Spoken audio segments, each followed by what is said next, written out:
नोंदणी खरेदी दस्त हा कितीही जुना झाला तरी देखील त्याची किंमत किंवा वेटेज हे कमी होत नाही।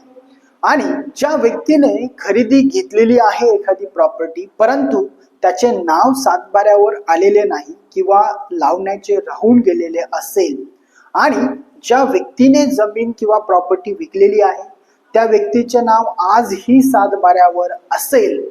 तर अनेक वर्षाचा कालावधी उलटून गेला तरी देखील खरेदी घेणाऱ्याचे नाव हे सातबाऱ्यावर येऊ शकते, परंतु खरेदी दस्त होऊन आपले नाव हे सातबाऱ्यावर लावण्याचे राहून गेले आणि या मधल्या कालावधीमध्ये जर खरेदी देणाऱ्याने ती जमीन किंवा प्रॉपर्टी ती राईत व्यक्तीला विकलेली असेल आणि त्याचे नाव जर सातबाऱ्यावर आलेले असेल तर यासाठी मात्र आपल्याला